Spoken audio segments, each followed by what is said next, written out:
Hey, are you seriously podcasting alone? Nah, I'm with my...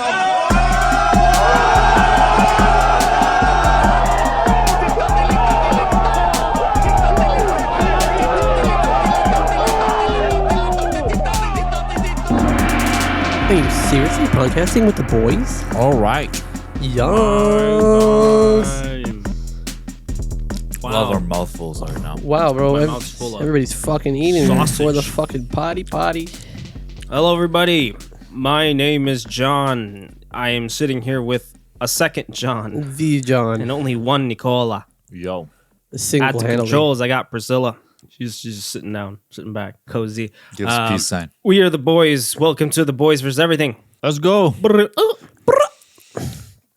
So last week we talked about the manic panic that was the 2012 apocalypse hoax. We saw that when something as simple as reaching the end of a calendar can lead to mass hysteria, doomsday prepping, and irrational violent attacks. And that was us when nearing the end of a calendar. What do you think we do when we're about to enter a whole new millennium? Dun, dun, dun. It's fucking jokes because now that's just every year. Anything happens, it's just fucking violence. This year is going to be another year. Today we're going to talk about the madness that was Y2K. To understand what makes something like reaching the year 2000 special, one has to understand that we as a species have an affinity for milestones. Like how when a DVD player's sleep mode activates and you watch patiently, waiting for the icon to bounce perfectly into the corner of the screen. The icon must have bounced all over the screen a dozen times, but the corner is sacred. Now, Dan Taberski said it best on his podcast, which was a great source for this episode. So it's him. He did a podcast called Surviving Y2K. He says, like how turning 30 seems more significant than turning 31, or how we all get a sense of wonder at watching the miles go from 99,999 to 100,000 on a car, humans are weird like that. We like reaching big numbers. It means something to us. So when reaching a milestone as important as the new millennium, everybody's going to feel a certain way about it. While most people's reaction was to party like it's 1999, others panicked like it's DEFCON 1. That fear or vibe is something historians call apocalypticism, which basically corresponds to the belief that the world will end in your own lifetime. And there is a vast history of apocalypticism that is mostly linked to religion.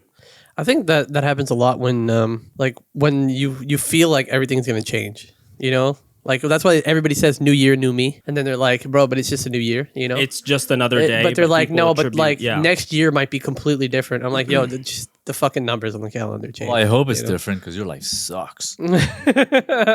So before we dive into Y2K, we need to talk about the original apocalypse, Y1K. It certainly dwarfs in comparison to the big mama apocalypse that is Y2K. One of the key reasons is the lack of evidence or information. The whole thing has kind of been a sort of a back and forth between historians who say there was a panic and those who say there wasn't. Before the 20th century, historians had built this huge mythical view of the year 1000. Churches being stuffed with people repenting, soldiers abandoning their posts on the battlefield, and the church offering salvation in exchange for gold and valuables. One of the often cited historians of this era was a French guy named Jules Michelet. Yuck. The Jews profiting of fucking apocalypse. See, they're very low. You whispered. I did whisper. You're like whispering. I am a whisper. Careless whisper.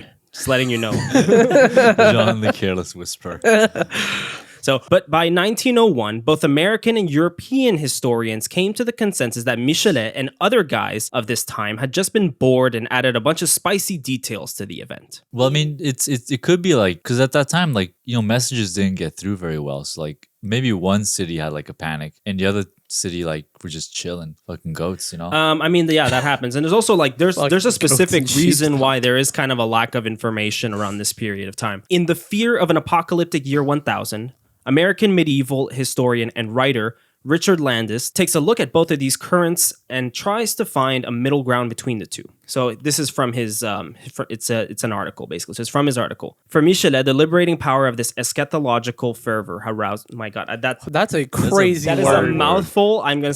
That is an insane word. That is his writing. What's Eschatological. where? Fervor. Eschatological fervor arousing hope. Jesus Christ. Yeah, I know. So for Michelet, the liberating power of this eschatological fervor-arousing hope in the oppressed and terror in the oppressors was the key to the transformations of 11th century France. Other historians of the period readily embroiled on this theme of apocalypse and revolution, although in time, the emphasis shifted from revolutionary hope to paralyzing terror. Eventually, the picture became an anti-clerical caricature. Greedy priests and monks manipulated the fears of commoners to extort gifts of land and money. That sounds legit, though. That kind of sounds. I believe it very much. That pretty much sounds like what they would do. So in the lead up to the year 1000, there were two different schools of thoughts on this. Eschatologic. Yo, take that word out of this. Eschatology. Sorry. Eschatology.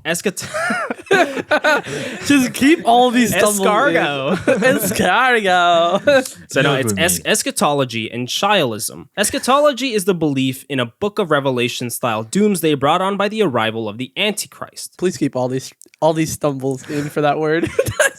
Shialism centers around the belief that the reign of Christ is to return and usher in the era where the meek are rewarded and the unjust are punished. The meek meal. Shialism comes from Shia LaBeouf. So it's like the study of Shia LaBeouf. I'm a shialist. They all got bags over their heads and shit. It says, I am not worth it anymore.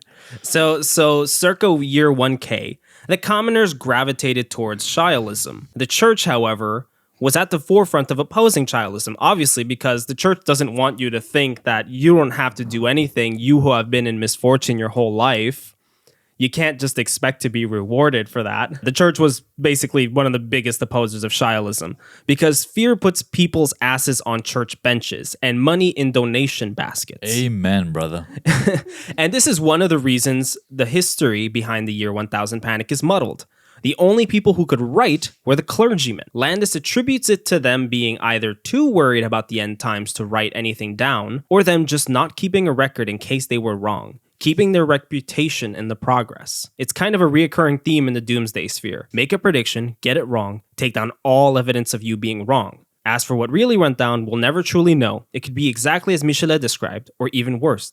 That's the thing with apocalypses.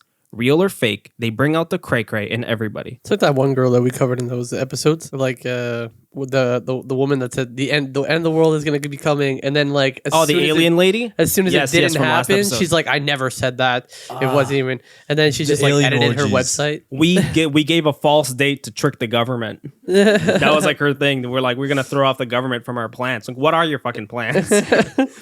Here's from Richard Landis again. As a social phenomenon, apocalypticism defies all expectations and fundamentally rational behavior. In its early stages, it tends to unleash impulses normally held in check, leading to extreme and emotional behavior. Of course, from the viewpoint of those who believe that the rule set is about to change radically, that God is about to intervene in history on their side, that they no longer need to fear future consequences or inappropriate behavior, then the normal inhibitions that govern us tend to vanish. Whatever the subsequent costs, apocalyptic believers live in a world of great intensity semiotically aroused. They see every event as a sign with a specific message for them. Emotionally aroused, they feel great love and sympathy for their fellow believers and for all potential converts. Physically aroused, they act with great energy and focus. Vocationally aroused, they believe that they live at the final cosmic conclusion to the battle between good and evil, and that God has a particular role for them. While this belief may be internally consistent, from a larger temporal perspective, it is neither rational nor, in most cases, compatible with social stability. You know what arouses me? What? Shakira. Shakira. All right. So with that... Y2K? And with that, we're going to travel back in time. We're going to travel all the way back to 1951. So in 1951, Lyons Tea Shop, a big British tea shop and catering chain, received the world's first ever business computer. It's always the British. It's very low, John. That was meant to be a whisper. Yes, sure. You can whisper loudly. I don't want to whisper loudly. See, that's better. Before this, the technology was classified and businesses employed women with typewriters to do the job of keeping inventory. Good old days. The good old days. The computer was called Leo, short for Lyons Electronic Office. So I'm going to show you guys a picture of Leo. Cute. Cute, right? Yeah. Big, cute computer. So, as with every episode, you will find a link in the description for the visual companions where you can see all the images, videos that I have prepared for this episode. So, click that, or Damn, Leo chunky. yeah, it took an entire room. She It was an thicky. thick Leo. Leo thick. So yeah. So Leo took up an entire room, but it's not the size of Leo that matters, but the memory. Imagine having all of this just to have your bakery website up. Like the many business computers that would go on to be implemented into the workforces around the world in the following decades, Leo would have limited memory. So in order to save on memory and optimize the computer's processing speed, Leo's programmers opted out for a shortcut. Leo already had Alzheimer's? Yeah, yeah. So this shortcut was shaving the digits for centuries and millennia from the clock. And the reasoning behind this. Do you get what I mean? Yeah, so it couldn't go to 2000. So like say right now, as of recording this, it is 04/14/2024 on my computer. If this was, still a thing on the computers, it would be 04/14/24 because it would save on memory to not have those two digits. Yeah. So this was their shortcut in a sort of way. Every number counted back then. It did basically because it just took up memory. It was like these were the weak ass computers basically. This is probably like a 5 megabyte computer or something. Yeah. And the reasoning behind this was that it's 1951. We're going to be in the same century for another 40 something years. So why keep those two digits when everyone knows what we're talking about? So we leave the clock saying the last 2 years.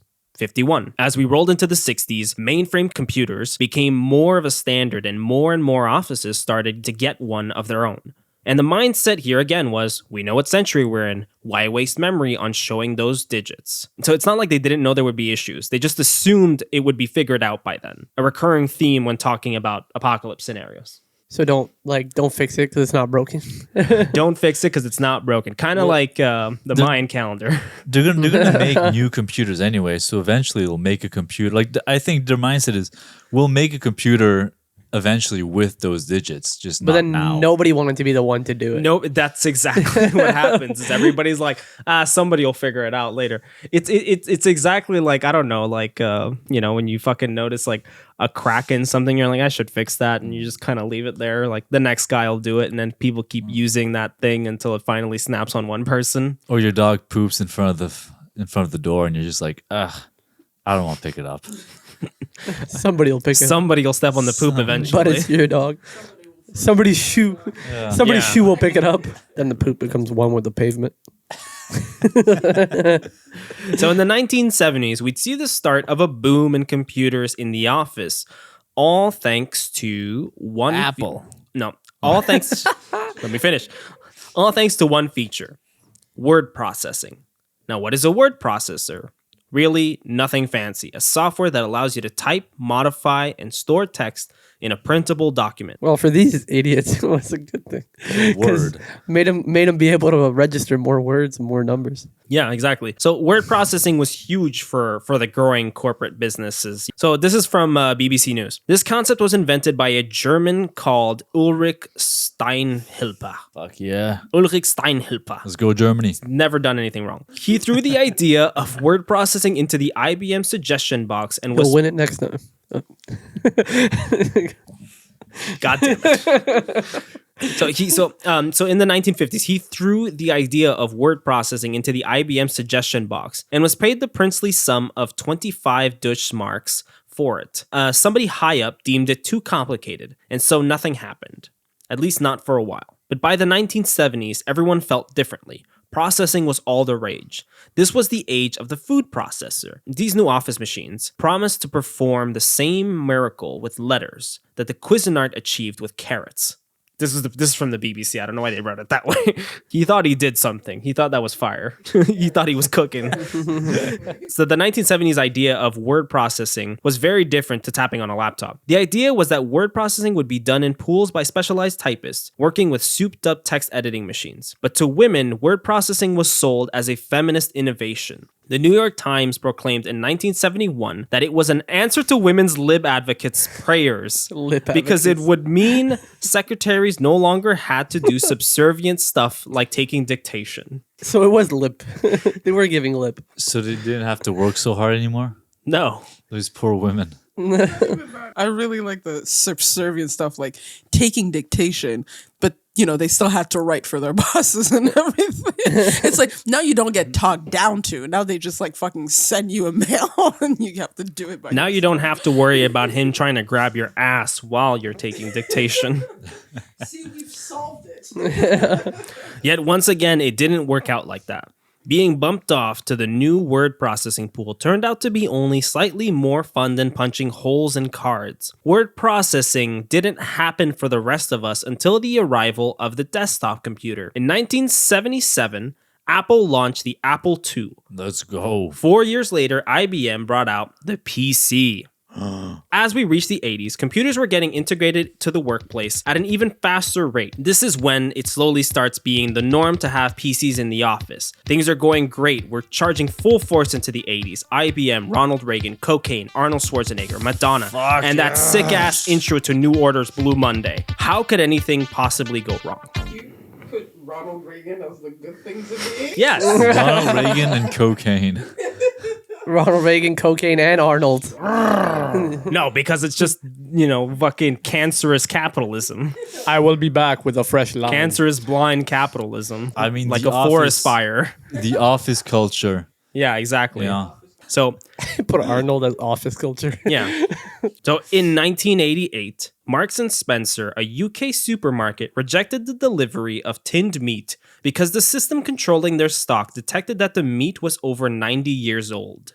This is because the meat's expiry date was set for the year 2000, but the system registered the double zeros as 1900. Don't. This is when we start to see the issues of this problem. So then in 1992, Mary Bandar of Winona, Minnesota, received an invitation from Winona area Catholic schools to attend kindergarten class. The thing is, Mary Bandar was 104 years old when she got this invitation. It turns out the school had used the computer to search up children in the area born in 88, and it mistook Mary, who was born in 1888, for a 4-year-old born in 1988. Mary's daughter ended up calling the school and telling them her mother won't be attending kindergarten. Be like, hey, you guys are fucking idiots. She probably had a fucking wild laugh. She's holding the urn like she ain't gonna be reaching. I'm sorry. Weird that the schools have a computer system that could track down local kids based by age. I'm guessing like a lot of kids around the area probably got registered on some type of database. I think like especially with if you have like your I'm guessing They gotta at least do- I'm hoping because I don't I know. know they do Because that. why would they register kids on a computer that can barely register numbers? There was also way less people back then. There was like 1 billion people less. So it's not like people knew each other more in these small villages, No, it gets in the way of you having your sort of, Stranger Things, Firestarter-esque, like having your just daughter, never sending her to school or anything. Kind of hiding her from the government. Can't do that. That still probably happened. I'm not saying that did not happen either. They probably were like, "Hey, you have a kid registered to you," and you're like, "No." No, they'll send someone to your house. They'll send someone to your house if you have a kid and they weren't signed up for school. So at first, these were kind of cute little hiccups that just kind of made everyone giggle and go like, "Oh, aren't computers like the cutest?" But slowly, as the 90s rolled in, analysts, programmers, and businesses started noticing where this cute little defect might start turning into a serious problem. When did Terminator 1 come out? 1981? Well, there's your 83? problem. That's That's your problem. There wasn't enough Terminator movies. no. I'm just saying. If I saw Terminator and I saw movies about computers like fucking up, I think they're trying to revolutionize them. By the mid-90s, all the major companies were running tests to see if their computers were going to be Y2K compliant. And a lot of these companies started realizing that they were sitting on a time bomb. To put things in perspective, imagine the ordeal with Mary Bandar, the woman who was, where the software thought she was 4 years old instead of 104, and now apply that concept to something more vulnerable, like say, the interest on a mortgage. Suddenly, you'd be dealing with the interest of negative 100 years. You put that in perspective, what do you think? So the bank pays you to have a house? Basically. That's fucking dope. Nice. It just fucking glitches That's out. why everybody's rent was like $3K. See, this is something that happened in the UK where 20,000 swipe card terminals rejected credit cards issued with expiry dates past 1999, and 10% of Visa terminals also started refusing cards like this. It got to the point where Visa had to start fining banks £10,000 for every month that their banks didn't fix their systems. So this is from Headlong, Surviving Y2K by Dan Taberski, the podcast I was telling you guys about. Quote, you would go to your ATM and it would not work. Your salary would not be paid. And it wouldn't just have been this one bank. It would have been pretty much anywhere that dealt with dates. It's about the day-to-day fabric of society completely failing. Needless to say, things are getting dire, and by the mid-90s, all these companies started putting in plans to counter this issue. But so this would have been a real issue then. It was, yes. Because this is what we're here to talk about first before we go into any craziness, is that a lot of people see Y2K as like a joke, as like this time where like everybody panicked for no reason, and like, oh, it's just a stupid, kind of like the 2012 hoax. Everybody sees it as that, and it's like, no, something really happened. But they did fix it before. We fixed it. We fixed it, and that's kind of the reason nobody believes it was even a problem. Okay. So we're gonna get into something called the preparedness paradox. Well, because like I didn't know that was what happened. Actually, you're like making me learn some stuff. You learned stuff on the Yeah, we learned stuff on the podcast. But now it makes a lot more sense because it's also like it touches money, and it doesn't just touch like, like the banks or whatever. It touches your money, and you're just like, yeah, fuck this. Yeah, exactly. Yes. And imagine, because imagine thinking by the 90s, it's not something that's 100% fully integrated. It's very fresh to start having like ATMs and, just kind of relying on digital money. And so it's very early. So I mean, we had hackers that was basically glorifying like this weird world of computers that nobody understood. So it was still very like a myth. So like you see that, and then that thing that you have no idea what it's about yet is like fucking with your money. Well, exactly. It's not knowing exactly. So that's kind of why. So ideas of like, yeah, my money might be affected. That might send you into a different fucking zone mentally. So that's a thing. And yeah, so the preparedness paradox, as like Dan Taberski talks about in his podcast, he says that like, say you have like a speech coming up, and I tell you, like, oh, you're going to want to prepare for your speech because if you go unprepared, you're going to have a shitty speech. And so you're like, that's not true. That's not going to happen. But you prepare anyways. Mentally a bit. You prepare anyways, you rehearse, you have your speech, and it's a great speech. Then you just tell your friend like, oh, I didn't need to prepare. I was good. Yeah, and it's like, you did. You don't realize, but you really did. Yeah, you really did You prepare. thought of it. You had this whole thing in your head already. Yeah, and that it's kind of like how people talk about COVID, and they say like that too was like nothing, and it's like, well, it's because we acted pretty well. Like most governments acted pretty well, but some governments acted pretty well on it. That's kind of why. Yeah. So this is from The Guardian here, but by 1995, the New York Stock Exchange had completed a 7-year project to correct all its systems at a cost of $30 million. $30 million 1990s money, by the way. Yeah, look it up, Priscilla. We'll get back on that. But most organizations had hardly started. A UK survey in 1995 found that only 15% of senior managers were aware of the problem. Time was short and urgent action was needed. So Task Force 2000 led an awareness campaign, later joined by Action 2000. These were like these task force that were named in order for that. How much did you find out? How much? Like 71,690. 71 million today. So Task Force 2000 led an awareness campaign, later joined by Action 2000, with a £17 million government budget. Auditors started telling companies that they would not sign off audits unless those firms had credible assurance that they would survive beyond January 2000. By 1998, the G8 summit and the UN were coordinating international action. So you're seeing, as a civilian, like as a normal person who does not know shit about computers, is not in the business world. You're just a regular Joe, and you're not in the corporate business world. You're hearing this type of news. You're like, something big's going down. Yeah. And think about the conspiracies we have today. Imagine what's going on like in those days that wouldn't necessarily be on the internet or anything to find. But just in your local bar, what people are talking about, But also the broken telephone thing, where it's like your little theory might have been great, and then like 4 or 5 other people hear it, and then they start telling other people, and then it like gets distorted, and then it just turns into a snowball of like, holy Aliens shit, are coming to fuck us up the ass in the year 2000. And it started with like, no, they're just like, your chess game's Yeah. not going to work on your computer. Yeah. So, all in all, it's estimated that a whopping 308 billion 1990s dollars went into trying to solve the problem. That is $631 billion in 2024. And just to clarify, despite many people at the time calling this the quote millennium bug, it's important to note that it wasn't a bug. It was a design compromise. We knew this would be an issue at some point. We just didn't bother fixing it until we were actually in the oh shit territory. And in oh shit territory they were. This is from a Vanity Fair article in 1999. Quote, the product of this folly is a looming disaster with an immovable deadline that will touch the entire world. Its scale is unique too. 1.2 trillion lines of potentially lethal software code located in virtually every country, plus 30 billion microprocessors. Many are linked computer to computer, network to network, place to place, everywhere from birthing rooms to crematoriums, and if a potential catastrophe is to be avoided, every line and chip must be checked. A task variously likened to building the pyramids, changing all the light bulbs in Las Vegas in an afternoon, or individually polishing enough marbles to fill up the Grand Canyon. I love Vanity Fair. Their writing is so like nice.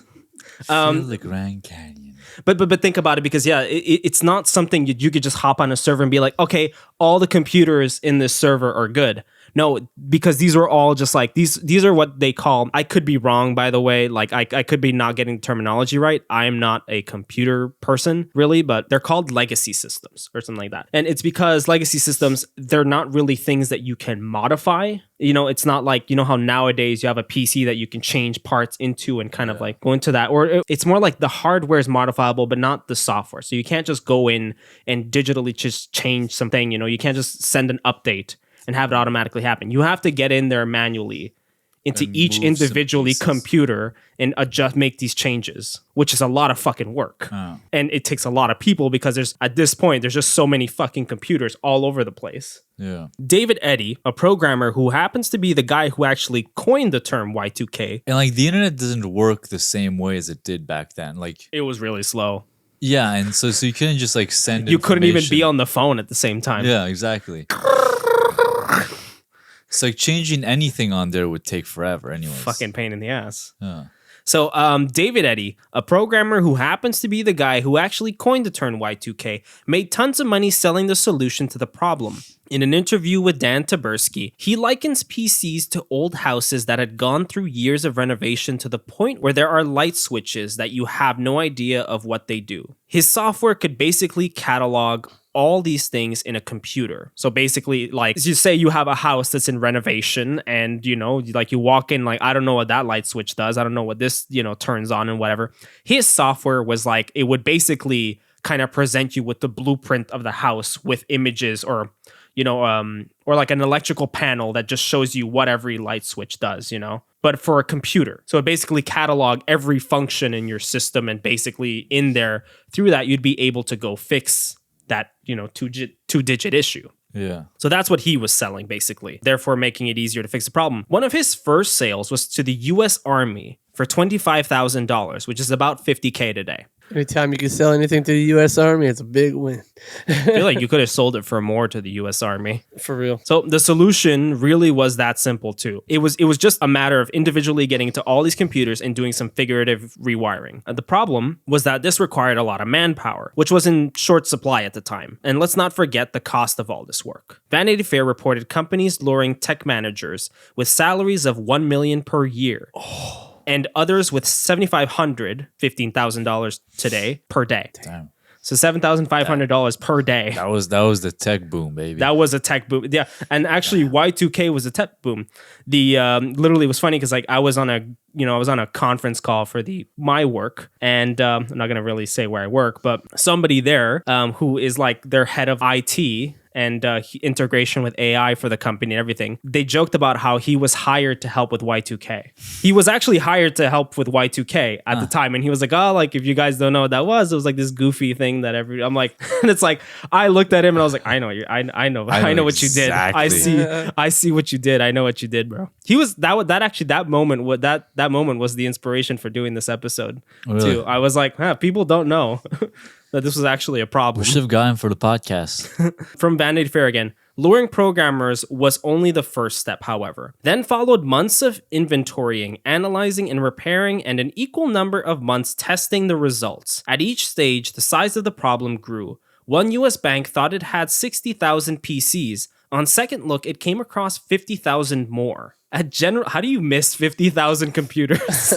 Just walking by a fucking stack and like, oh what's my that God. over there? Walking by a mass grave of computers. Jesus Christ. At General Motors, where there were 2 billion lines of computer and 100,000 outside suppliers, any one of which could shut down the assembly lines, most executives believed that there would be no Y2K troubles on the factory floor. Then a new team came in and found what was described as catastrophic problems at every plant. With each discovery, costs spiraled. While watching his company spend $500 million on Y2K fixes in 1997 and 1998, AT&T chairman and CEO C. Michael Armstrong said, quote, "They were given an unlimited budget and they managed to exceed it." Shit. Fucking pizza parties, baby. Pizza parties, coding. Taking limousines. That's a lot of fucking Mountain Dew, baby. A little bit of cocaine. Fuck, yo. A little bit. Shit ton of cocaine. A couple plates, you know. Every time you walked into a fucking GM, you're like, yep, cocaine. Fuck yeah, and a baby. bump with your car. Fucking slap on some Rush. Do it, baby. But money alone was no guarantee of success. On average, every 7 out of 100 software repairs produced a new computer error. The fixed 2000 deadline was also trouble, since only 1 in 5 major software projects ever finishes on time. Then there was something called the, quote, Crouch-Eklund effect, which, if valid, could cause a fully fixed computer to randomly switch dates, wipe out data, make wrong calculations, and perhaps not start up at all. That was not the end of the problems. In a once in every 400 years exception within the Gregorian calendar, if you all remember from last time, Oh, yeah. 2000, unlike 1900 or 1800 and 1700, is a leap year, a fact programmers had neglected to tell their electronic charges. Ugh. Jesus Christ. Everything's going to be like a day off Yeah, exactly. for the rest of time. So that was another fucking problem. Some companies have already learned this the hard way. A New Zealand minerals processing plant, for instance, discovered an unplanned for extra day in 1996. Production lines stopped. The liquids hardened, and by the time everything was straightened out, nearly $750,000 in damage had been done. Halfway around the world, a similar glitch turned away 50,000 people who wanted to play the Arizona lottery. That was a good thing.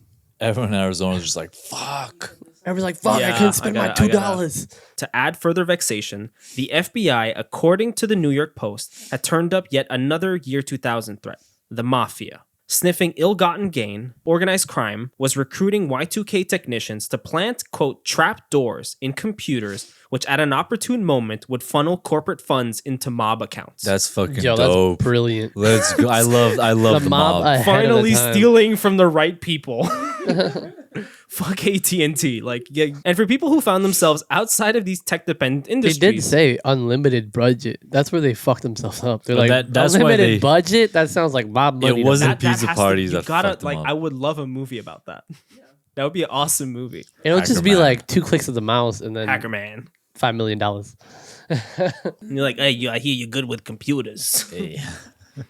He fixes like the mob guy doesn't know how to CC someone on an email. And he fixes that for him and is like, hey, you're pretty good with computers, ain't you? Gets him into all of this. Could you get the money from the bank, see? He found the at on the keyboard. You better do this or we're going to kill your fucking mother. Found the ad on the keyboard. The guy's like, I'm hiring you.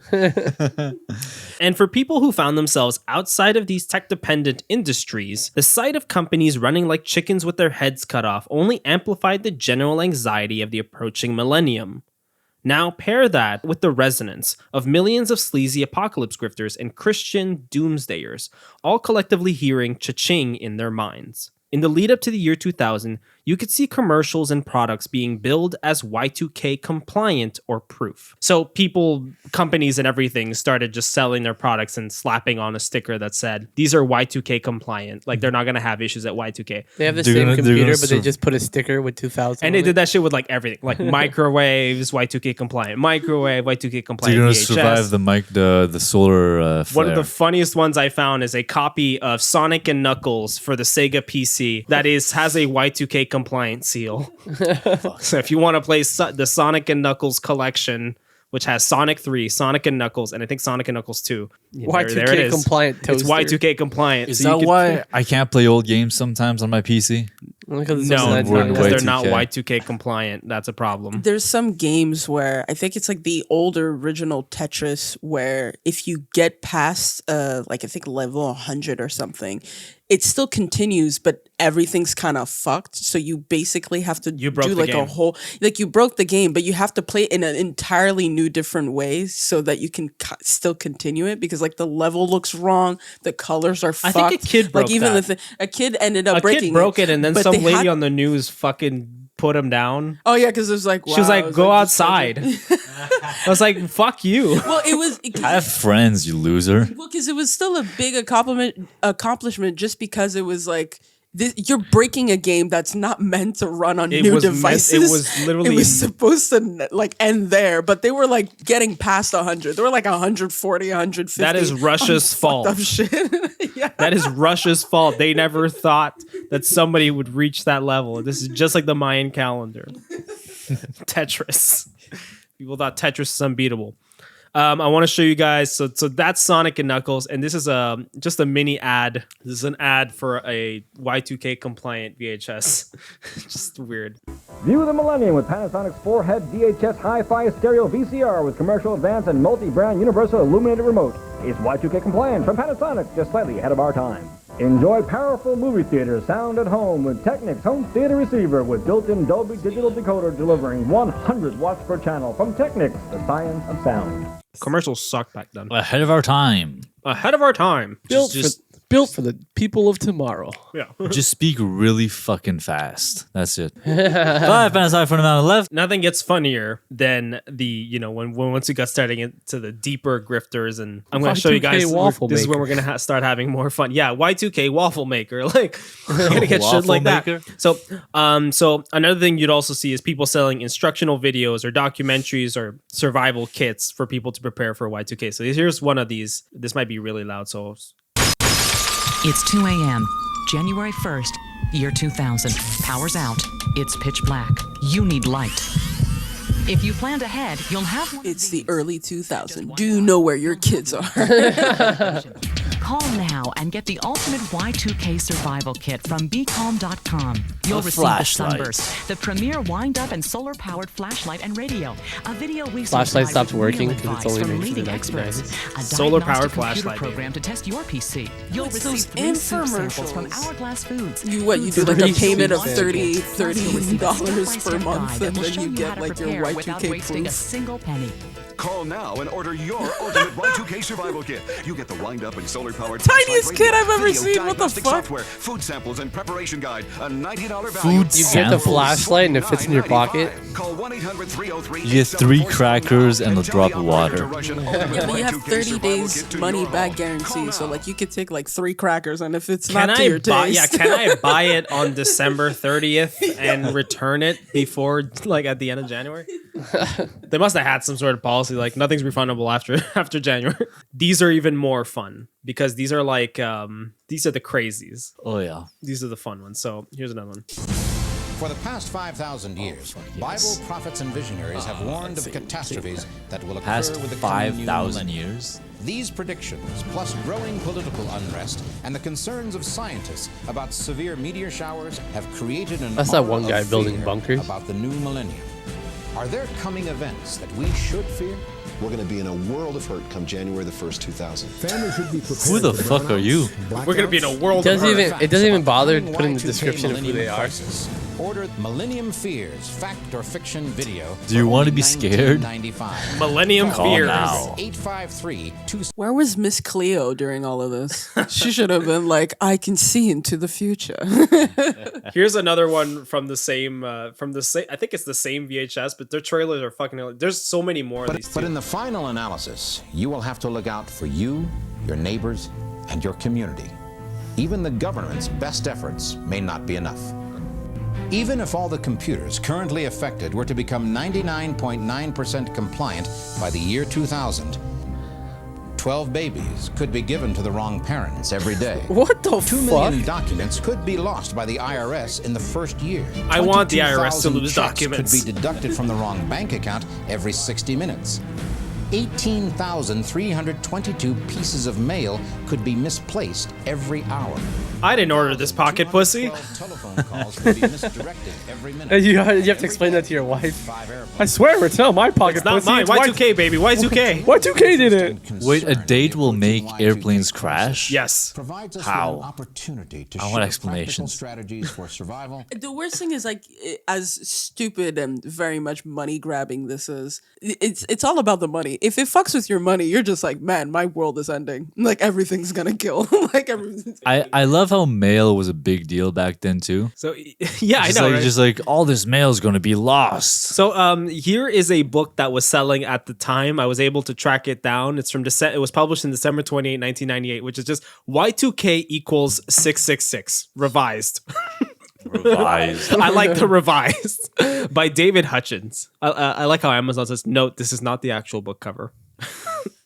It's just funny. $17. I was gonna buy one of these, and then I was like, I'm not paying $17. You for can this. buy a really nice hardcover Moby Dick book for 14. So Yeah, I saw you had that. That's nice. it's very cute. I like Moby Dicks. We got more trailers to watch, guys. We're in trailer zone here. I love this one specifically. Fucking hilarious here. In a new direction. And now we're asking our announcer She's Chuck so Owen high. to come once again to tell you These how are the to receive our Christians, very by the way. Exciting offer of the week. This is our last week on TV for this offer. And Chuck, this video has Best broken voice all ever. records, I think. Rexella, it has been exciting to watch the deluge of orders Chuck coming by Owen. phone, letter, and email. I think this has been one of the greatest victories in the history of our ministry. And we're almost sorry to say that this is your last chance to order your copy. Yes, midnight, December 31st, 1999, electronic clocks in millions of computers will roll over to the year 2000. Or will they? Most experts agree they will not. Computer systems essential to our way of life may Gotta love the simply filmmaking shut here. down. Dutch The dire angles, warnings in this emergency video are gleaned exclusively from secular experts in over 300 reports. They don't even put the facts, reports no event anymore, in they just put history the has news connected stations. mankind to one common adversary until now. The millennial bug. I love jeopardizes it. our My way of sync life won't and work. I love that they think like the entire world uses it. It's like one of those fucking like Billy Mays commercials. Like you can't use this. Prophecy. The impending worldwide panic could signal the end of this age and Christ's glorious return. With only months before the moment arrives, you must have the information found in this shocking video by Dr. Jack and Rexella Van Eppe, 2000 Time Bomb. To order, call toll-free 1-800-918-5577. We'll send this emergency video for a gift of only $24.95. Plus, But imagine how pissed you would be if you were one of those like hardcore believers, and then you just like the clock turns over, literally nothing fucking changed. I think and then that's- you're just like absolutely livid. You're like, I bought all these books, these DVDs, my toaster's Y2K proof, like. My water runs. Yeah, you're like, fuck, man, my tap water is here. Like, And we do have that. We have the video, by the way, the VHS tape, the Time Bomb 2000. You have it? This is it. I'm not playing it all. I It's don't on wanna see YouTube it for all. free. So here we go. This is what 2000 Time Bomb was basically what you paid $24.95 for. It's an hour and 20 minutes. We're not It's watching New all of Year's it. Eve, 1999, and the clock is about to strike midnight. Millions of partygoers are going to be startled and shocked as the clock moves toward that climactic moment, the year 2000. Time will tell if it's going to be a happy new year or not. Wait, they didn't even like pay for a different location to film this in? Like it's still the newsroom. Like that's it. Yeah, no, they didn't do anything special for it.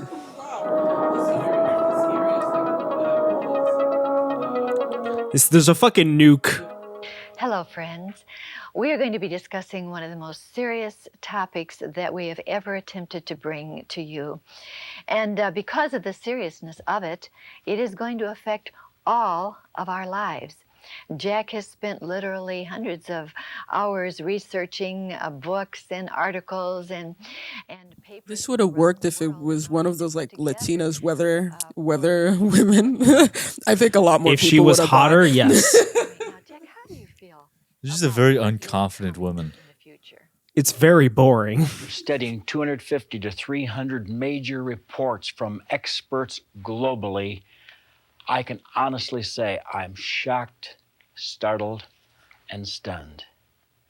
If these men are right, then Luke 21:25 is As just an ahead of expert us. in the Lord. Nations in These are the original. I've done my Nations research. confusion. Now, I want to make something clear. These are not my predictions. These are the experts from around the world making these remarks. They may be right, they may be wrong. I hope that. All right, I'm not playing the rest of it. Okay, It's really because fucking it's so dull. boring. It is incredibly It boring. sucks. But imagine paying $25 for that back in the 90s. Oh, what a bummer. Having to wait for it in the mail and shit. And I guess I was like, oh, it's just a. This boring fucking ass sucks. dude. Let's watch Terminator.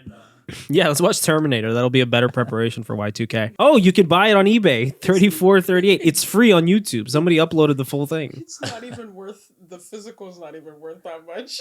No, because You can't even people probably resell ended up this. with a shit ton of them. That's why.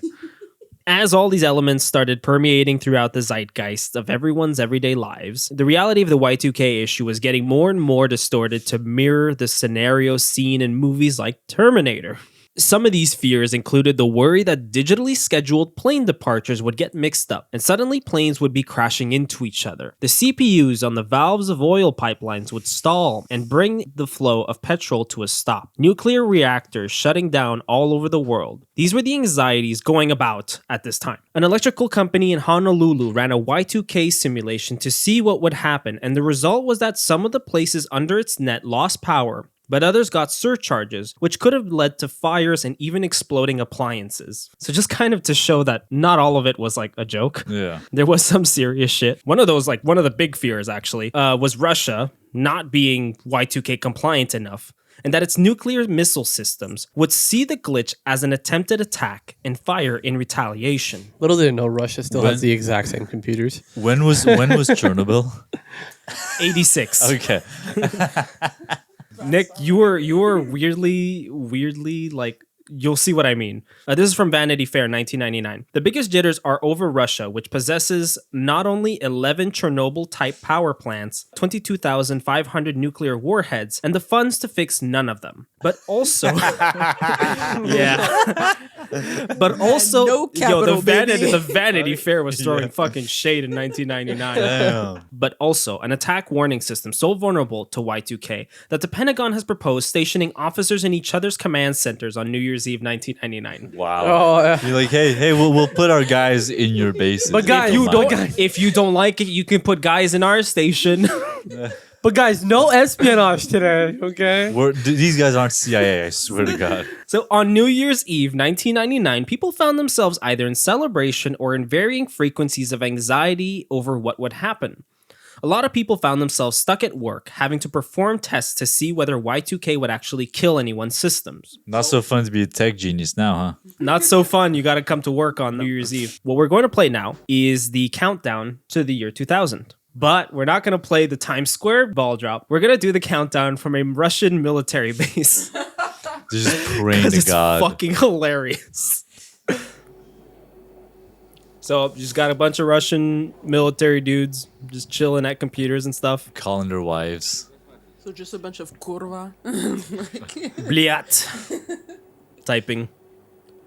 It's so funny because it's just so dull.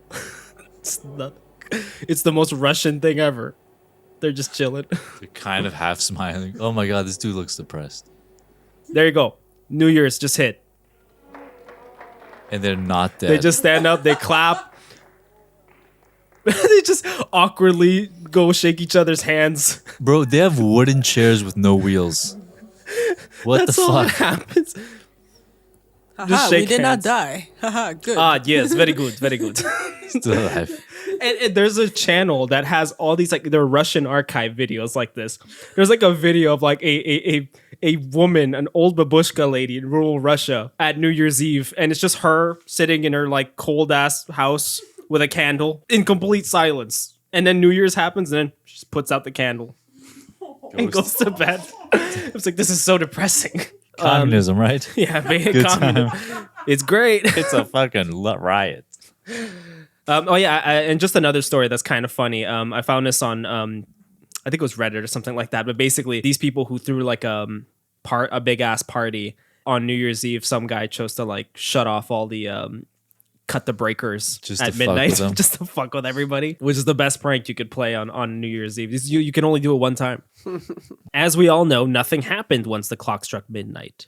Well, nothing major happened, but that's not to say that there wasn't at least nuisances linked to Y2K. The Pentagon had actually lost their spy satellites for a couple of days. What? Yeah. Yeah. They call the Americans, listen. Spy satellite is offline. It seems to me like our spy satellites are just fine. Looks to me like we should have put people in your bases to help you find your spy satellite. Scoreboard. We have a McDonald's over there, you fucking commies.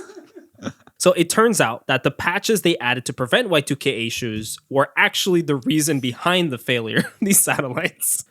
In another place, workers at a nuclear plant in Japan actually got a scare when minutes after midnight, alarms started sounding off. Their monitors and counters were malfunctioning, but that also just turned out to be a minor issue. Yeah, that doesn't count. They were probably having to deal with some like crazy fucking Japanese folklore horror thing that was unrelated. Gojira. That was the ring actually coming for them. In New York, a man found himself suddenly $91,000 in debt to his local video store overnight. It turns out he had late fees he hadn't paid in 100 years for a copy of The General's Daughter starring John Travolta. That's an expensive John Travolta movie. Imagine going in debt over John Travolta. Fuck. In Denmark, a newborn baby was registered by the hospital's computers as 100 years old. It was a Benjamin Button baby. The original story. Yeah.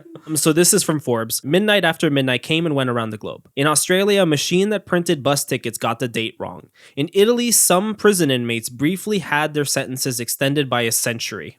Fuck. You go there for 2 weeks, you come out with a century in 2 weeks. What the fuck? Listen, there's a mistake, I swear. In the US, a spy satellite ran on a backup system for a few hours. In Hong Kong, police breathalyzer equipment stopped working, admittedly on the worst night of the year for that. So on New Year's Eve, the breathalyzers in Hong Kong just stopped working. Why are they working with dates? I don't That's know. so weird. I have no idea. In 1999. Okay, guys, this just today It's like, you what- could drive drunk. Just today. It's like, what day is it? Oh, let me check my breathalyzer. Like, what the fuck? Might have been like a gadget thing, you know, like just being able to put anything on everything. So they might have been like, oh, wouldn't it be fun to put a date on it? Anyways, you don't seem that drunk. The Japanese are notorious drinkers. Maybe the breathalyzer took account of what time it took a sample. For like later. That's true. Sorry to be boring. I gotta say, the U.S. seems to have the worst failure. Yeah, that was a pretty bad Like, one. goddamn. They're the ones who invested the Apple sounded talking funny. shit too. Like, Yeah. bro. Around the world, cash registers here and there spat out the date as 1900, leaving customers with receipts they might want to keep as souvenirs. Oh yeah, and here's a picture of France. It was like a train station that basically just displays the date. So, bienvenue à l'école centrale de Nantes. So time is 12:09, 3rd of January, 1900. Oh shit. Damn, bro, they got that shit. On the much more individual side of things, there are some people for which Y2K did change their lives in a significant way. Here's a couple more people who were preparing for Y2K, who kind of look like idiots in retrospect, but you know what it is. So here's one of them. There's a guy with his own Y2K store. The name of the store is 00 Emergency Survival Supplies. 2 zeros can be representative, of course, of the date digit problem with Y2K, or some people say a bad investment, buddy. You know, you've got the 72-hour supply chain. You've got mostly large farms, large production houses. The stores don't have a third stock room and 2/3 store anymore. It's maybe an 1/8 stock, and that's the grocery stores. So yeah, there will definitely be some problems in the fact that people just expect things to be there now. I think people just expect things to be there now. The soft pack military MREs, meals ready to eat, are an excellent seller. Those don't have to be rehydrated, and they also come with a water activated heater pack, which may be one of the more strange items to folks who aren't used to these. Basically what you have is that man probably has a YouTube channel by now. This has to be like his homepage video. He's like, welcome to my channel, and this is the video he showcases. Tray inside with about 1.5 ounces of water, and wait about 5 to 15 minutes, and you've got a hot meal. We've had some people that come in that were presidents of local banks. That's a fucking lie. You fucking bullshit. A large philanthropic organization. Name them. People that are high up in government. People that are high up in government. Even some agencies. Shopping for themselves. And in water supply, law enforcement. And here's like they show little snippets of like a little conference, I guess. People just like selling their shit. People selling different, like, I don't know, water filtration systems. At a flea market. Yeah, like kind of a flea market style. Like that guy's got a great watermelon shirt. John could pull that off. That's my kind of shirt. That is his kind of shirt, watermelon shirt. So yeah, that's one. There's another guy who started shit.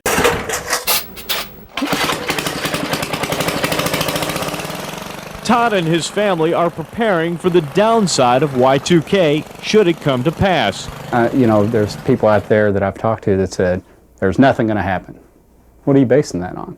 Nobody knows. No one. This haircut is atrocious. His mom did it. He looks like he's still dressed by his mom. Chicken noodle. They've stocked their shelves with soups. Chicken noodle. More than you'd find in some convenience stores. Somebody really likes chicken noodle. From soup to meat.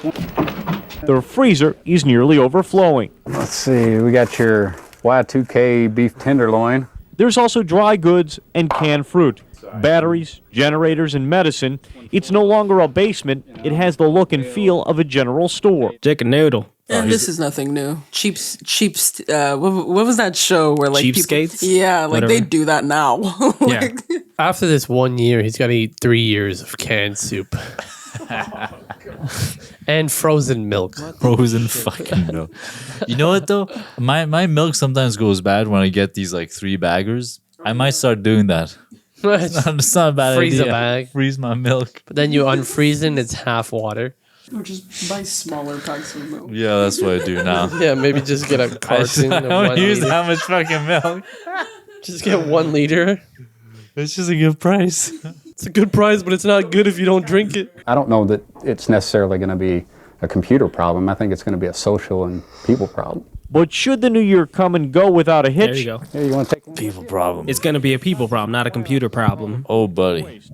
This is a dad. Yeah, he is a dad. There was a follow-up on him and everything. He rewatches. They make him rewatch that video, and he's just like kind of laughs at himself. Yeah. He's like, they just threw a big party and had all the food, gave all the food away. And it showed like, yeah, that kid in the video, he's a dad now. The kid is a dad? Yeah, the kid in the video is a dad now. Wow. Yeah, it was funny. So with all that in mind, plus the stories we heard concerning the end of the Mayan calendar in the last episode, it should come as no surprise that some people engaged in hysterical behavior in the lead up to the year 2000. In Dan Taberski's podcast, Surviving Y2K, he sets out to look for people who uprooted their lives in the face of the second millennium. In it, we hear the story of Otis, a survivalist who built a bunker which he stocked with 200 hamsters, male and female. Why did he do this? Because these hamsters were going to be his, quote, adorable self-sustaining food supply. Smart. What the fuck?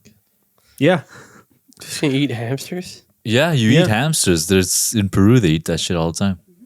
Yummy. How do they cook that?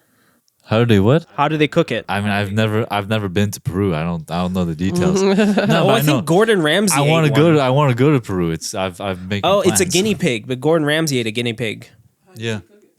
They cooked it. They just cooked it. They skinned it and they cooked it. Like I Onion? guess how you do a rabbit. They put onions and stuff and Like a stew. potatoes. guess I'm gonna have to search the fucking recipe myself. Yeah. Oh my god. Maybe post it on the page. It's probably just how you cook any other meat. I'm assuming. Let's go to Peru, guys. Come on, The you can be boys in creative Peru. with it. So, later on the show, he visits a couple who took off naked into the woods in the middle of the night before Y2K happened, and it began a survivalist. On a fire.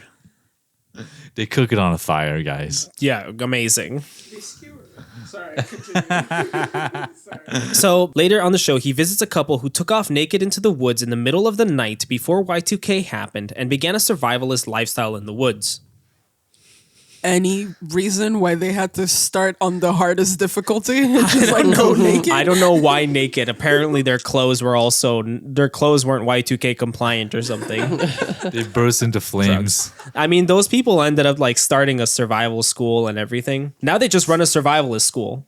I mean, I would too. That's a Imagine wholesome that. story. No, it ends up being a wholesome story. That's kind of cute. Yeah, I really recommend that podcast. Like it shows the aftermath of everybody. Like, you know, it shows this is the crazy shit they did, and then, you know, it shows like, well, this is them now. You know, they're fine now. The thing is, in the context, like it is crazy, but also it's like sometimes when you look at things on video, you take it more seriously than they might have taken it themselves. Well, they might have been like, this is like a quirky thing we're gonna do. And then there's a video online, you think like, oh, these guys are like so serious about this. But it might have just not been the case behind cameras. It might have been just them trolling. Then they put their clothes back on and they actually started living in the trees. So one particularly crazy story is about a bank robbery that occurred on New Year's Eve in Kansas City. So this is awesome. Now it's This the is fucking juicy wild. details. Get ready for this shit. Just note that on Dan Taberski's podcast, he also like interviews the people who were, you know, held hostage and shit. So on New Year's Eve in Kansas City at about 5 p.m., just as the clerks were getting ready to close up for the day and head out to their respective New Year's Eve parties, an armed woman burst into the bank requesting them to fill her bags with money. The tellers complied with her demands, but she got greedy and started asking for everything in the vault. It just so happened that in preparation for Y2K, this bank had a larger amount of money in the vault than usual. Unbeknownst to the robber, by asking the tellers to empty their tills, she also gave them the opportunity to pull the silent alarm. So this robber's forcing them to fill a duffel bag, even to the point where nothing is even fitting anymore. The bank manager recalls even frustratedly asking her like if she really wants the ones as well. And the robber replied with like, I want everything. The ones. Yeah. 50 Cent style. Yeah. I want your change, motherfucker. And so the bag got so full that the robber, this 5'2" woman, was struggling to carry the bag out of the bank. So she decided to take one of the male tellers with her. At this point, Is this a single woman robbing a bank? Yes, this is a single woman robbing the bank. And she's 5'2". Women can do anything. What are you guys talking about? She needed a man to carry her bag. Exactly. She made the man carry her. Girl boss. Girl power, baby. So at this point, she's wasted crucial time, but she's on the way out and the cops haven't made it out yet. But before she steps out, she turns around and asks for one last thing: the videotape from the security cameras. Oh my God. The problem is that the VCR had a security feature that made it impossible to eject the tape unless you entered a specific combination of buttons. A combination of buttons that none of the bank employees could remember. So the bank manager is trying combinations and nothing works. So she tells the robber she can't get the tape, but the robber won't take no for an answer. She wants the tape. So the bank manager pulls the entire VCR unit off the wall and hands it to the bank robber. But the bank robber still won't take it. She just wants the tape.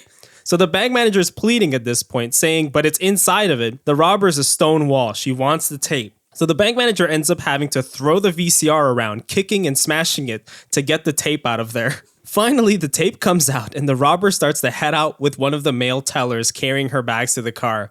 But at this point, the cops have made it and the bank robbery turns into a hostage situation. Oh, Jesus Christ, girl. It's New Year's run. Eve. It's fucking New Year's Eve, 5 p.m. What ensues is an 8-hour hostage situation in which she doesn't release her first hostage until 4 hours into negotiations. By 10 p.m., only 5 of the 9 hostages had been released, which eventually led to those 4 hostages watching the New Year's Eve Times Square ball drop on TV from inside the bank. Well, that's nice. You have a fun story. To top things off, the New year, new me, PTSD. To top things off, the TV station covering the ball drop was also running a banner at the bottom of the screen, which headlined that hostage situation. So it was like 4 hostages in Kansas City Bank. At the bottom of that's us. The bank robber wasn't exactly this cruel person either. She was a woman who had been down on her luck. She had recently lost her job and had a miscarriage the year prior. What happened is that the coming millennium just ignited this drive in her to make some sort of grand change for herself. She wanted a blank slate with the new millennium. The entire hostage situation was really just her realizing how bad she'd messed up and delaying the inevitable. Like, she kept asking, and like in Dan Taberski's podcast, he features the calls between her and the hostage negotiator. And she's like pleading for her friend, which I think was her boyfriend, to like come. And she's like, I only want to talk to him. I only want to talk to him. And every time he's talking to her, to that guy, it's just like, you need to give yourself up. I know, but I don't want to like, and she just can't like bring herself to just give herself up. She's just delaying the inevitable. It's to a point where she's fucking annoying. Like, those calls are actually irritating. It's like, no, I'm not doing it. I'm not doing it. Not Fuck coming you. out. Fuck that. Not coming out. It would be great if she started bringing up like problems in their relationship. It's like, oh, I'll do it. Like, you did the dishes last night. Oh and my then it just God. starts being that. Every time. Well, you think I'm not tall enough to do it, huh? You're robbing a bank and you're bringing up the dishes. It's in that realization that she fell into a sort of delirium as well. And this delirium would actually bring an end to the whole ordeal. See, because after midnight, the bank manager kind of just got fed up of waiting. So she started getting a head start on the task she'd have to do the next day. She started running Y2K checks. Essentially just testing out and reviewing whether anything had crashed since midnight. So she just started like, fuck this. I'm going to start, seeing if the computers are working after midnight, The bank robber, in a point of delirium, wanted to help. She thought it would be fun to pretend to be a bank teller. Oh, dude, this girl just has a mental health issue. She's like, can I count the money? It's like that Bob's Burgers episode. It's like, oh man. She tells the teller, okay, put the bag down. Put the bag. We're getting pizza. What do you guys want? Let's talk about your banking problems. At this point, she's like, maybe if I just help them, they'll think I work here. Just forget about it. She sits behind the counter and she's like, no, I'm a bank teller. So and at one point in doing this, the robber set her gun down. Ugh. And this gave the other tellers the window of opportunity to try to snatch it from her. What ensues is the male bank teller and the robber wrestling to get the gun out of each other's hands. And literally, like, it's described as like, she dropped the gun, one person reached for it, they swiped it off the table, it landed in the middle of the room between the robber and the big guy, and they both ran across and wrestled.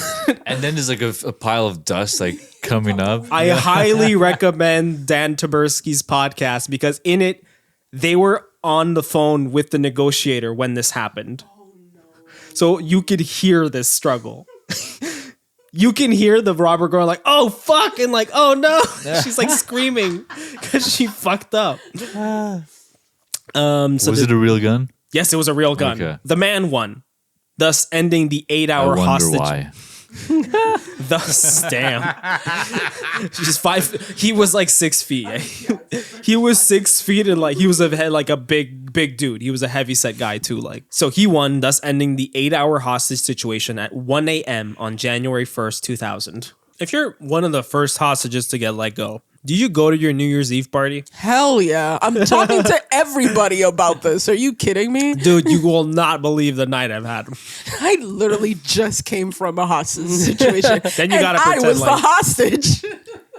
They're like, you're scared about Y2K? I was in a bank with a gun on my head.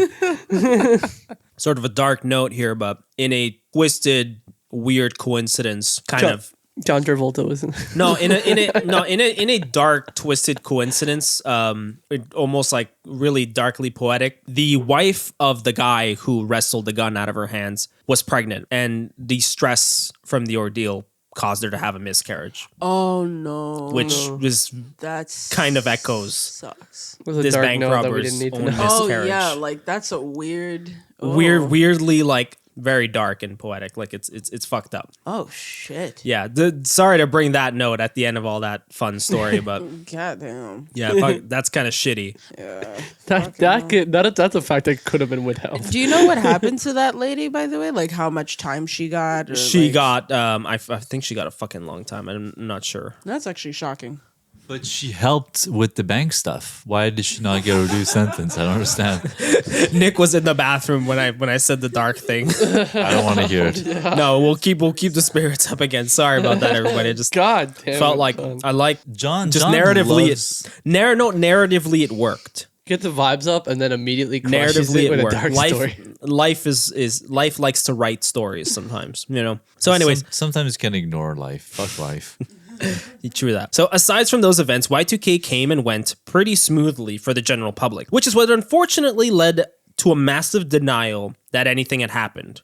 Today, if you ask someone who was around about Y2K, they're likely to tell you that it was this dumb time where people believed the world was going to end. There's two elements at fault here: the fear-mongering doomsdayer Christians and a phenomenon known as the preparedness paradox. So that's what I had talked about earlier, was the fact that, yeah, the preparedness paradox like happens all the time. Like there was this also these things where like people like they built these levees for a flood somewhere, and you know they were like, oh well, where this place is never at risk at flood is because we built these fucking big ass barriers so that would prevent floods. Preparedness paradox basically in a nutshell. But we've learned a lot from events like 2012 and Y2K to the point where we can kind of get an idea of what to expect if something like this ever happens again. And you might be thinking, unless there's some sort of other Mayan calendar ending that we don't know about yet, computers won't experience an issue with date displaying for another 8,000 years. So why worry about that? Well, you'd be wrong in thinking that way. Because in 2006, an AOL server experienced a glitch of sorts. Suddenly, the server reached the limit on its database request. See, the website had originally been running based on something called Unix time, also known as epoch time. The long short of it is that time inside a system would be represented as the number of seconds since January 1st, 1970 in binary. It would do this to a 32-bit integer. Think about it as being a sort of box with 32 switches. Each switch is capable of showing you a number value. One of the switches can be used to represent whether the overall number is positive or negative. And think of this as a computer's way of counting on its hands. So when using a 30-bit integer to count negative and positive numbers, the values will range between negative 2 billion and positive 2 billion. That's just the amount of possibilities you can make with 32 ones and zeros, basically. But then it went up. You can go to negative and then all the way to positive 2 billion. It would do this via a series of ones and zeros. The series of ones and zeros represents 2,147,483,648, or for short, 2.1 billion, or simply 2 to the power of 31. In our case here, those values represent the seconds elapsed since January 1st, 1970. The people behind the AOL server set a database request they thought should never run out, which was something they picked at random. They picked a random amount of time, 1 billion seconds. So in May of 2006, the AOL server timed out and thought it was in the past, which then caused the server to crash. This was the earliest sign that there might be a problem in our hands. Essentially, we'd built an internal calendar that instead of being continuous would revert back to the start once it was over. So that byproduct, in relation to Unix time, would make it so that once 2.1 billion seconds after January 1st, 1970 passed, the system would revert back to negative 2 billion seconds, meaning 69 years before 1970. So I'm going to show you guys, Wikipedia runs a simulation of the problem. So here is a simulation of what that looks like. So you have the numbers in binary up here. Here is the date display. In 2038, January 1st, 19, at some point you're just going to see it is reverted back to 1901, December 13th. See? So. But what does the server hold? What was on this server? No, this was for just like, this is just an example of the problem. Okay. This phenomenon is known as the Y2038 problem. What the fuck? And we're already starting to see symptoms. So in 2013, NASA lost contact with their Deep Impact satellite, which had been in space for 8 years. Their satellite was designed to fly by and investigate the remains of a comet. But due to it experiencing overflow in its unsigned 32-bit integer, Deep Impact went offline, subsequently forcing NASA to end their mission. So 8 years down the drain. Yeah, 8 years kind of down the drain because that mission just got kind of tanked. But the next early symptom of the Y2038 problem comes from a really unexpected place, but is an important warning sign of the range this issue can have. So I'm just going to play you a snippet of what made us discover, not made us discover, but another place that made us discover that this would be an issue. Just a small snippet. Gangnam Style. Gangnam Style. Did to update YouTube? Oppan Gangnam Style. Yes, sir. First video I can't to play go because I to don't want to 1 get billion. copywritten. So in 2014, Probably already too late. The greatest song of all time. In 2014, YouTube found itself having to update their infrastructure, their entire website swapping out 32-bit integers for 64-bit integers. Because one video in particular reached a view count of over 2 billion, exceeding the capacity of the 32-bit integer. The video in question was Gangnam Style. The greatest of all time. So we're 14 years ahead of the problem, but seeing as we tend to procrastinate on stuff like this, there is a likelihood of seeing anxieties over it in the years before 2038. And surely grifters and morons who have no idea what they're talking about will try and profit off those anxieties. All you gotta do is stay calm, maybe get your kids into IT because that field is probably gonna boom again come then, but stay calm and remember that after 2038, everything continues. Nice. Are we gonna have that same problem in 2038? Thank you. Everything's just gonna be like Y2K, but if they don't, yeah, because literally, like, we know about it now. They're But- just kind of patching as they go. Now they can just send an update though. Yeah, Like, no one at has to this show point, up to yeah. our house and like, Well, I mean, we have until what happens to my 2038. paycheck, bro? Shit, I'm getting paid. Rob another bank. Yeah. You're not 5'2", you can't do it. Ah, shit. The requirements for robbing a bank is being I'm 5'2". so sorry, but the fact that she really might have actually been able to, I don't know if get away with it fully, but she would have been able to at least leave because it's still New Year's, which means, especially if it's, what was it, in LA or in New York again? I forgot. Kansas City. Kansas City. Okay, well, maybe not. But still, like, because of New Year's, the police was probably like occupied with other stuff. She possibly could have gotten away with this if she had just been Possibly. like, you know what, like, She I'm definitely good would've gotten with away Might this have been amount like, of yeah, it's money. New Year's Eve, you know. At least been on the run for a couple weeks. She could have done one of two things. She could have either taken it, left, or she could have just shot the fucking disc. She could have just shot it 3 times and then bounced. I don't think she was gonna shoot anything. No, me neither. Like she was already stressed out. Like she was doing this out Shoot, of you coulda shot it. desperation. But like, no, but did think about this it. is what I mean. I don't think she would have even to shoot that thing. She wouldn't have done it. I don't think she wanted to even shoot that gun. Were there bullets in the gun? Is the question? Yes, there was. Okay. No, Nick is like doubting if the gun was even a some thing. people do that. Some people rob banks with toy guns. Yeah. Then still get as long as you don't have a real gun at home. They had to have bullets because then when the big guy had the gun, she just she let herself get caught. So if she knew there was no bullets, she would have just been like, "Pranks on you." Well, I'm outta no. here." If you lose, like the gun is the fear. No one's scared of a 5'2" like lady. Yeah. No, yeah. Like without the gun, she's nothing. Mm-hmm. The gun keeps them in check. The guy gets hold of the gun. He's like, "What the fuck? This is Sharpie. It says Mattel." Hey, is this chocolate? How do you even get chocolate She like got a this? chocolate gun. Bites it. Like, what the Melting. fuck? Pulls up with a chocolate AK. God damn it. Squirts Well, water. thank you for listening, everybody. I am John, as always. You can find me on Instagram. My name is Director Jon Ramirez. I also make movies. That is Deadtime Media on YouTube and Instagram. John the Goat. Follow the letterbox. Juan. I'm Nick. Name on Instagram is nick.serafino. Follow me. Mwah. And I'm still watching how to cook a guinea pig. So follow me on Pixelated Prisca for Only more information. Priscilla's. Peel your potatoes with a knife. Priscilla, Don't not the guinea forget to pig. follow the podcast on Instagram. We also, follow the podcast on Instagram, goddammit, and give us a rating because, ratings help. We love you. Bye. So how the fuck